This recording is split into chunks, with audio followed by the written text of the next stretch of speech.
Oakland got the win. One kicker missed wide left, but two rookie quarterbacks are certainly viable options, especially with all the buys. Hey, how are you? Jason Horowitz with you on the Chase Fantasy Football Series, exclusively here on CBS SportsLine. Glad you could be with us. Hope you had a successful Week 6 in your fantasy league. CBS SportsLine senior fantasy writer Jamey Eisenberg, he'll be along with us shortly to discuss the hot and the cold, but let's start with the two rookie quarterbacks I mentioned who were both in the top 12 in fantasy points in Week 6 for quarterbacks. Matt Leinart, he may not have won the game, but 230-plus yards, 2 touchdowns, and no interceptions, a solid fantasy day. That's back-to-back weeks with a 2-touchdown performance. Same can be said for Tampa's Bruce Gradkowski, who despite having a rough start, also finished with a pair of scores, and for the Buccaneers, a first win. And we now welcome in Jamey Eisenberg via satellite from Miami to talk about who's hot and who's not. And Jamey, let's start with the rookies, because most rookie quarterbacks, let's be honest, they don't play well and they're not fantasy options. But next week, Leinart plays at Oakland and Gradkowski plays Philly, who despite having a great pass rush, still has the 27th ranked pass defense in the league. Will those guys stay hot?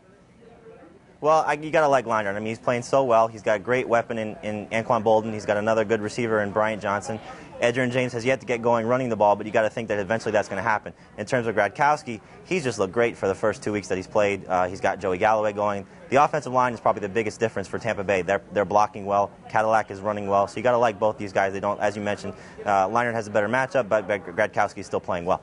And the Buccaneers' offensive line finally healthy. All right, let's go to the other hot quarterbacks. And, you know, things have worked out really well for San Diego, both the guys that were in San Diego. Drew Brees off a 3-touchdown performance over Philadelphia, and Phillip Rivers off a career-high 334 yards, 2 touchdowns against San Francisco. Both those guys hot. How about the cold?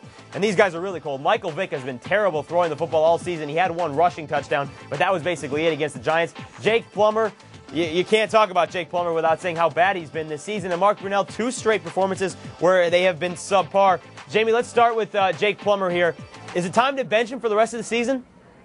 I don't know if it's necessarily time to bench him. He's got a good matchup this week with Cleveland, but Mike Shanahan is really favoring the run. They're using Tatum Bell a lot. They're running the ball much more than they have even previous years. And Jake Plummer has really gotten the reins put on him, so he's not really doing much like you would expect, especially when they got Javon Walker with Rod Smith and again with that running game. So you just got to play the matchups. This week is actually a good time to use him with all the bye weeks, but you got to really expect minimal type numbers, maybe around 200 yards and 1, maybe 2 touchdowns at best. Well, Drew Brees, he has a bye with New Orleans. What about Phillip Rivers as a viable option for the rest of the season? Phillip Rivers has been great, and you see as Marty Schottenheimer is trusting him more and more, he's allowed to throw more. He's got a great tight end with Antonio Gates. He's really developed a nice relationship with Eric Parker, and Keenan McCardell is finally starting to get going, and obviously he has a great weapon with LaDainian Tomlinson. So you got to like Rivers, and he's certainly playing well right now, so use the guy while he's hot. Tomlinson, 4 touchdowns. All right, speaking of hot running backs, obviously Tomlinson had a good day, but he didn't really have a lot of yards, so we're going to go with the guys that had great rushing yardage days and also got in the end zone. Travis Henry, Kevin Jones, and Willie Parker, and Kevin Jones has also been great because he's catching the ball out of the backfield. More on that in a second. How about the cold running backs?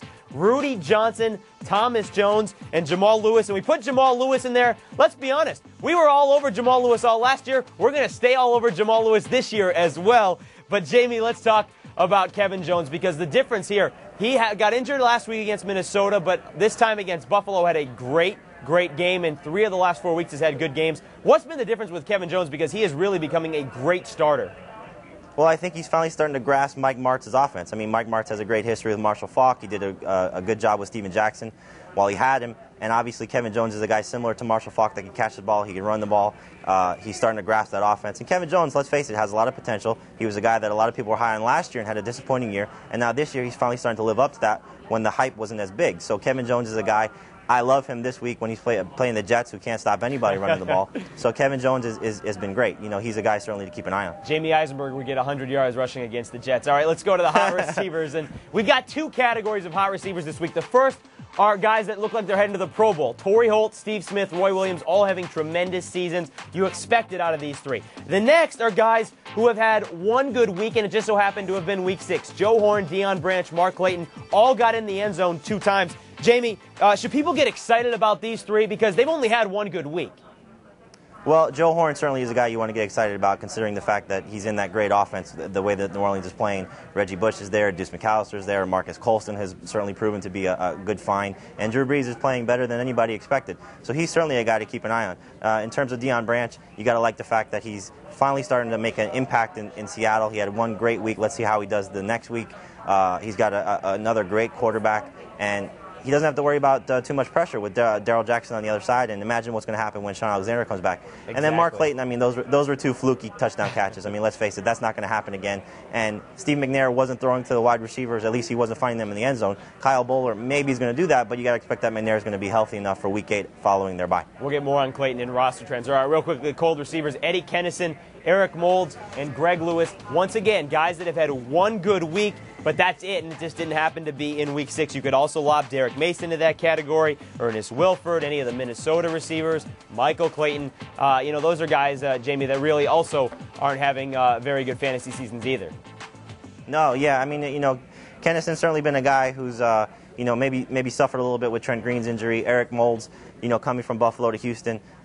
David Carr loves Andre Johnson, so he's going to be the guy that he's going to go to a lot. And then Greg Lewis, I mean, you had to kind of expect that something was going to go wrong there, and Greg Lewis certainly has suffered as a result of it. So as you mentioned, Michael Clayton is another guy that suffered. The Minnesota receivers have been hard to peg, and Derek Mason, again, like Mark Clayton, has just sort of been a victim of a very sluggish offense in Baltimore. Exactly. All right, Jamey, good stuff from down there in Florida. For all your up-to-date fantasy information, be sure to read Jamey as well as Dave Richard, only here on CBS SportsLine. Talk to you real soon, Jamey.